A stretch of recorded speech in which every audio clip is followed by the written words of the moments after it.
وبا انسانوں کو کہاں سے لگے گی؟ انسانوں سے لگی. آج جو کرونا وائرس پھیلا ہوا ہے وہ انسانوں کو انسانوں سے کہا جا رہا ہے سوشل ڈسٹینس رکھیں. تو جیسے بیماریاں انسانوں سے لگ کے ملٹی پلائی ہوتی چلی جاتی ہیں، ایسے ہدایت کے جو جراثیم ہیں وہ بھی ایک دوسرے سے لگتے ہیں. تبھی آپ یہ دیکھیں کہ رسول اللہ صلی اللہ علیہ وسلم جب دنیا میں آئے تو اللہ تعالیٰ نے آپ صلی اللہ علیہ وسلم کو کیا فرمایا کہ ہم آپ کو یہ کتاب دے رہے ہیں، تو آپ کی ذمہ داری ہے، 28ویں پارے کی آیت ہے، یعلمہم الکتاب والحکمہ، نبی کی ذمہ داری ہے کہ یہ ان کو کتاب سکھائیں گے.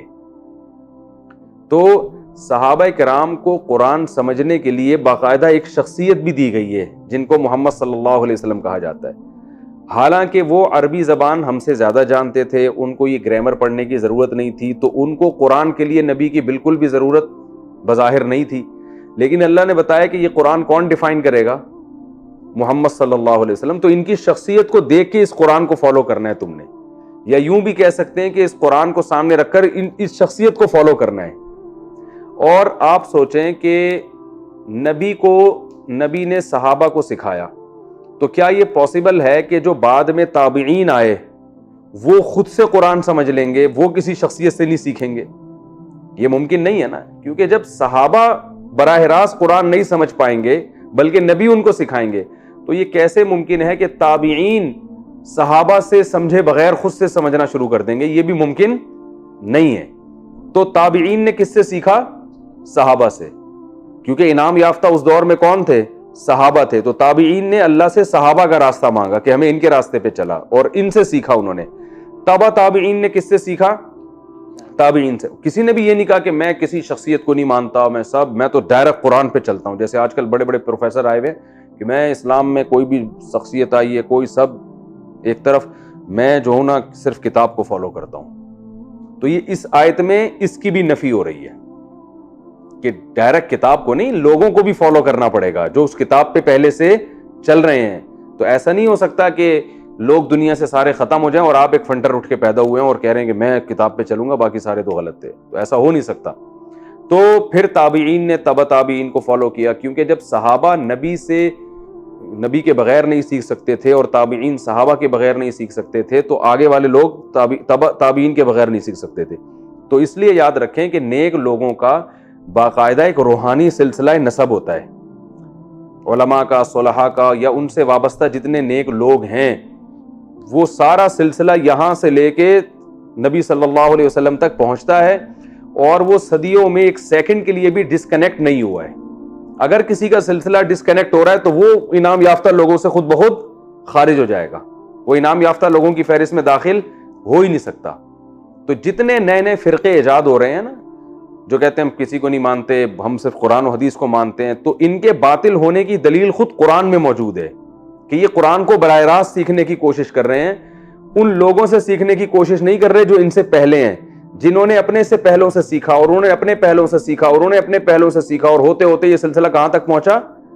رسول اللہ صلی اللہ علیہ وسلم تک. تو نبی صلی اللہ علیہ وسلم کتاب بھی دے کے گئے ہیں، اور کتاب سکھانے والے رجال بھی دے کر گئے ہیں، افراد بھی دے کے گئے ہیں.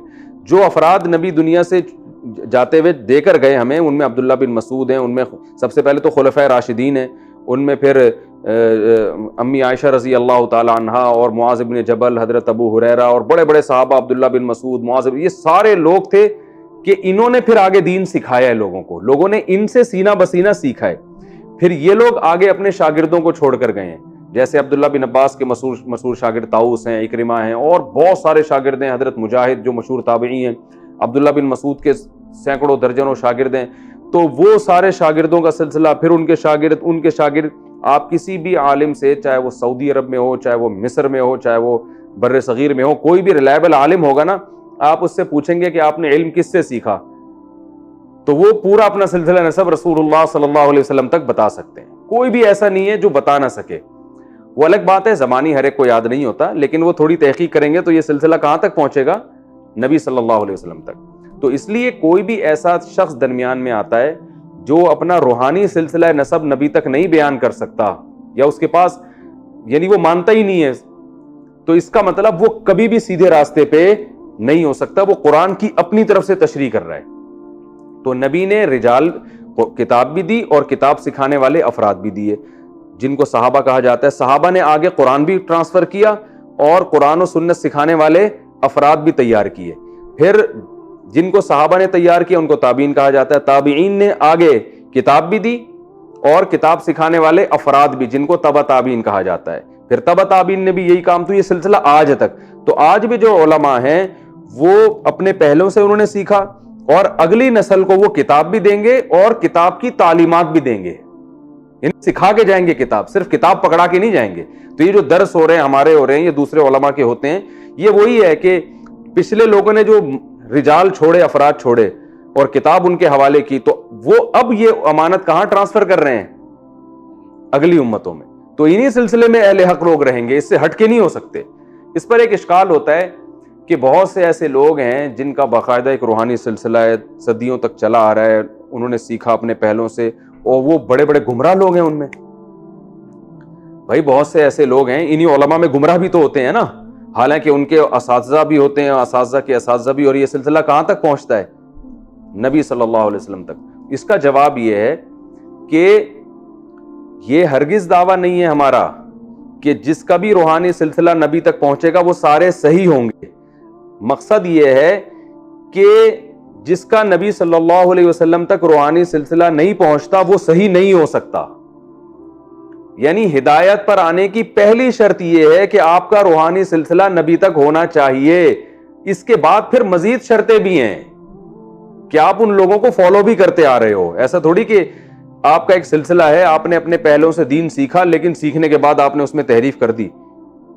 تو ایسے بہت سارے لوگ ہیں, بدعتی بہت سارے ہیں جو باقاعدہ مانتے ہیں, اہل اللہ کو بھی مانتے ہیں اور کتابوں کو بھی مانتے ہیں اور حدیث کو بھی مانتے ہیں, مگر اپنی طرف سے تشریحات کیا کر دیتے ہیں؟ غلط کر دیتے ہیں. اس کی مثال ایسے ہے جیسے میڈیکل سائنس میں علاج کی جو اتھارٹی ہے وہ اسی کو ہے جس نے ایم بی بی ایس کیا ہوا ہو. یہ پہلی شرط ہے. جس نے ایم بی بی ایس کیا ہوا نہ ہو اس کو گورنمنٹ کبھی بھی کلینک کھولنے نہیں دے گی. لیکن ہر وہ ڈاکٹر جس نے ایم بی بی ایس کیا ہوا ہو, کیا وہ صحیح راستے پر ہوتا ہے؟ کیا وہ لوگوں کے ساتھ دیانتداری کر رہا ہوتا ہے؟ تو سارے صحیح تھوڑی ہوتے ہیں, لیکن صحیح ہوں گے بھی تو انہی میں ہوں گے. تو اسی طرح جو سلسلہ ہمارا صدیوں سے چلا آ رہا ہے, اسی سلسلے میں اگر غلط لوگ ہیں تو صحیح بھی صرف اسی سلسلے میں ہوں گے. اس سلسلے کے لوگ سارے خراب نہیں ہو سکتے, کیونکہ یہ امت یعنی رجال جو ہے نا وہ دے کے جائے گی. اب اس وقت جو اہل حق علماء ہیں وہ افراد دنیا میں چھوڑ کے جائیں گے جو صحیح سیدھا راستہ لوگوں کو دکھائیں گے. انہی میں کچھ گمراہ بھی ہو جائیں گے, لیکن ہدایت والے بھی صرف انہی میں ہوں گے. ایسا نہیں ہو سکتا کہ اس سلسلے سے ہٹ کر کوئی سیدھے راستے پر پیدا ہو جائے. یہ پاسبل نہیں ہے, یہ ممکن نہیں ہے. آج تک ایسا ہوا نہیں ہے. تبھی آپ دیکھ لیں جتنے بڑے محدثین فقہا جن کو امت فالو کرتی ہے, ان کی جو پہچان میں, ان کے انٹروڈکشن میں سب سے اہم بات یہ ہوتی ہے کہ انہوں نے علم کس سے حاصل کیا تھا. اگر امام ابو حنیفہ کو بہت بڑا مقام ملا تو اس لیے نہیں کہ وہ کوفہ میں پیدا ہوئے, اس لیے کہ ان کے استاذ کون تھے؟ حماد الکوفی تھے. اگر حماد الکوفی کو بہت بڑا مقام ملا کہ وہ اتنے بڑے فقیہ ہیں, بخاری میں ان کا نام ہے, حدیث ان سے لی گئی ہیں اور عبداللہ ابن مبارک نے ان کی تعریفیں کی ہیں, تو وہ اس لیے نہیں کہ ان کا نام حماد تھا یا وہ کوفہ کے تھے, بلکہ اس لیے کہ وہ ابراہیم نخعی کے شاگرد تھے. ان کے ساتھ صحبت بہت اٹھائی تھی انہوں نے. ابراہیم نخعی رحمۃ اللہ علیہ کو اگر بہت بڑا مقام ملا, امام بخاری ان کا نام بڑے ادب احترام سے لیتے ہیں اور بہت بڑی دنیا عرب عجم ان کو مانتے ہیں کہ بہت بڑے فقیہ تھے, تو وہ اس لیے نہیں کہ ان کا نام ابراہیم تھا, بلکہ اس لیے کہ وہ علقمہ اور اسود کے شاگرد تھے جو بخاری مسلم کے راویوں میں سے ہیں.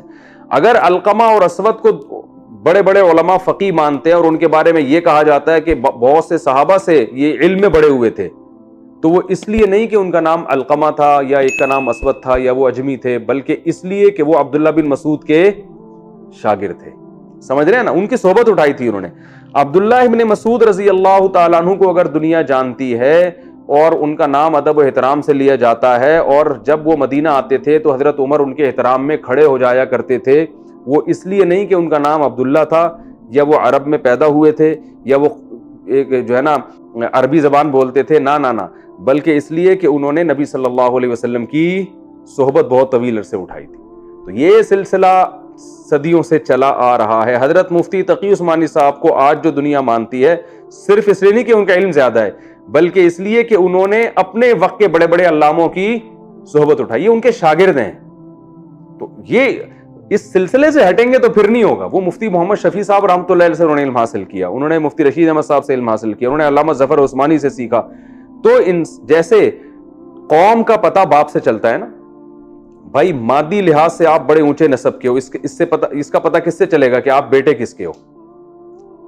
بھائی اگر کوئی بادشاہ سلامت کا بیٹا آ رہا ہے, سعودی عرب کے محمد بن سلمان کا بیٹا آئے گا, تو آپ ایک دم عزت احترام میں کھڑے ہو جائے گا, بھائی آپ تو بڑے عالی نسب ہو, کیونکہ آپ کس کے بیٹے ہو؟ محمد بن سلمان کے. تو اس کو بڑا پروٹوکول دینا, جو بھی چاہے مخالفین بھی ہوں حمایتی بھی ہوں, عزت دیں گے, بھائی آپ کس کے بیٹے ہو؟ محمد بن سلمان کے. تو اسی طرح یاد رکھو, روحانی لحاظ سے اور جو ہدایت کی جو رہنمائی جب انسان دیتا ہے یا نبیوں کا وارث بنتا ہے انسان, تو اس کا انٹروڈکشن میں سب سے اہم ترین بات یہ ہوتی ہے کہ یہ کس کا شاگرد ہے, ٹھیک ہے نا, اس نے سیکھا کس سے. تو ہمارے آج 15ویں صدی میں اس چیز کو لوگوں نے اہمیت دینا چھوڑ دی ہے. بس رٹے رٹائے حوالے, حدیث کے حوالے, کچھ رٹے رٹائے آیتیں یاد کر کے, اور وہ پورا ایک سلسلے کو, نہ صرف یہ کہ ان کا تعلق نہیں ہوتا بلکہ اس تمام سلسلے کو غلط قرار دے رہے ہوتے ہیں, اور بزبان حال یہ کہہ رہے ہوتے ہیں کہ ہم ہیں صحیح جو 1400 سال کے بعد نبی کے دین کو دنیا میں نافذ کر رہے ہیں. تو ان آیتوں سے ہمیں صاف پتہ چلتا ہے کہ ایسا نہیں ہے. اللہ نے فرمایا کہ اللہ تو ہمیں سیدھے راستے پہ چلا, صراط الذین, ان لوگوں کا راستہ جن پر تو نے انعام کیا. تو پتہ چلا ایسے لوگ ہر دور میں موجود رہیں گے, اور ان لوگوں کے راستے پر اللہ میں حکم دے گا کہ ان کو فالو کرو. وجہ یہ کیا ہے کہ انسان جب بالغ ہوتا ہے تو اسے نیک لوگ بھی نظر آتے ہیں اور برے لوگ بھی, اسے نماز پڑھنے والے بھی نظر آتے ہیں اور بے نمازی بھی, اسے شراب پینے والے بھی نظر آتے ہیں اور شراب سے بچنے والے بھی, اسے پردہ کرنے والی عورتیں بھی نظر آتی ہیں اگر کوئی عورت ہو, اور بے پردہ گھومنے والی بھی, اسے رشوت لینے والے لوگ بھی نظر آتے ہیں اور رشوت سے بچنے والے بھی. تو اللہ فرماتے ان میں تم دعا مانگو کہ اللہ ان لوگوں کے راستے پہ چلانا جو کیا ہیں, انعام یافتہ. انعام یافتہ کی اصل ڈیفینیشن ہے جو شریعت کو فالو کرتے ہیں. تو ایسے لوگ تمہیں نظر آئیں گے تو تم نے اس میں شامل ہونا ہے. یہ بات سمجھ میں آ گئی ہے؟ تو اس لیے یہ عنوان اختیار کیا گیا. یوں نہیں کہا گیا کہ اللہ تو ہمیں سیدھے راستے پر چلا, وہ یعنی وہ قرآن اور حدیث کا راستہ, وہ بالکل صحیح ہے, قرآن و حدیث ہی کا راستہ سیدھا راستہ ہے, لیکن اس کو لوگ بھی تو فالو کریں گے نا. تو یہ ایک ہی چیز کے دو نام ہیں, قرآن و حدیث کا راستہ اور قرآن و حدیث کو فالو کرنے والے لوگوں کا راستہ. اس میں یہ بھی اس اعتراض کا جواب ہو گیا جو لوگ ہم سے کہتے ہیں نا تم امام حنیفہ کو فالو کرتے ہو, قرآن و حدیث کو فالو کرتے ہو. یہ سوال کو ایک دوسرے کے مقابلے میں لا کے کرنا ہی جہالت پر مبنی ہے. یعنی ایسا ہو گیا تم علماء کو فالو کرو گے یا قرآن و سنت کو فالو کرو گے؟ تو یہ سوال ہی احمقانہ ہے. یہ ایسے ہو گیا جیسے تم اپنے دور میں انعام یافتہ لوگوں کو فالو کرو گے یا قرآن و سنت کو فالو کرو گے. تو بھائی جو انعام یافتہ لوگ ہیں وہ قرآن و سنت ہی کو فالو کرتے ہیں. لہذا ایک ہی چیز کے دو نام ہیں, انعام یافتہ کو فالو کرنا یا قرآن و سنت کو فالو کرنا. یہ ایک ہی چیز کے دو نام ہیں. ان کو ایک دوسرے کے مقابل میں لا کے پیش کرنا یہ جہالت ہے. یہ ایسا ہی ہے جیسے ایک گاڑی حیدرآباد کی طرف جا رہی ہے اور آپ کو یقین ہے کہ یہ کہاں جا رہی ہے, حیدرآباد. آپ اس گاڑی کو فالو کرنا شروع کر دیا. اب کوئی آپ سے پوچھ رہا ہے کہ تم حیدرآباد کے راستے کو فالو کرو گے یا اس گاڑی کو فالو کرو گے, تو آپ کہو گے بھائی جب یہ گاڑی ادھر ہی جا رہی ہے تو آپ یوں کہیں کہ میں اس گاڑی کو فالو کر رہا ہوں یا یوں کہیں کہ میں حیدرآباد کو فالو کر رہا ہوں. یہ ایک ہی چیز کے دو نام ہیں. تو انعام یافتہ لوگوں کا جو راستہ ہے, جو علماء صلحاء کا راستہ ہے, جن علماء صلحاء کا برحق ہونا ثابت ہو جائے, ان کے راستے کو فالو کرنا قرآن و سنت ہی کو فالو کرنا ہے. تو اللہ نے ان لوگوں کا ذکر اس لیے کیا, ایک تو اس نظریے کی نفی کے لیے کہ جو لوگ خود سے سمجھتے ہیں نا کہ ہم قرآن و سنت میں کسی کی رہنمائی نہیں چاہیے, ہم خود سے جو سمجھیں گے ہماری سمجھ میں آئے گا, سارے فقہا محدثین کو وہ ایک طرف رکھ دیتے ہیں. آج کل جو آ رہے ہیں آپ کو اس طرح کے نئے نئے لوگ پیدا ہو رہے ہیں, وہ کسی کی تحقیق کو نہیں مانتے, کہہ رہے ہیں میری اپنی تحقیق ہے. تو یہ اس نظریے پر رد ہے اس میں. اور دوسرا اس میں یہ اللہ نے انسانی فطرت کی رعایت کی ہے کہ انسان جو ہے نا وہ انسانوں کو دیکھ کے فالو ہوتا ہے, تبھی فالو کرتا ہے. تبھی آپ دیکھیں کتابیں لکھنے سے لوگ باطل لوگ اتنے پریشان نہیں ہوتے. ڈاکٹر ذاکر نائک سے جب میری ملاقات ہوئی تو انہوں نے ایک بات کہی کہ جو انڈیا میں ان کے پروگرام ہو رہے تھے ڈاکٹر صاحب کے, اس میں بہت سارے غیر مسلم کیمرے کی سامنے مسلمان ہو رہے تھے نا. تو انہوں نے کہا مجھے بہت لوگوں نے یہ کہا, جو حکومت انڈیا کی طرف سے, جو وہاں سے مجھے یہ میسج آیا, حکومت کی طرف سے براہ راست تو نہیں, یعنی وہاں کے لوگ جو حکومت کے مزاج کو سمجھتے تھے, انہوں نے کہا کہ آپ اسلام کی بھرپور طریقے سے تبلیغ کریں, آپ دلائل دیں, لیکن یہ جو لوگ کنورٹ ہو رہے ہیں نا, مسلمان ہو رہے ہیں, ان کو کیمرے کی اسکرین پہ نہ لے کر آئیں, یہ چھپڑ میں ہو جائیں.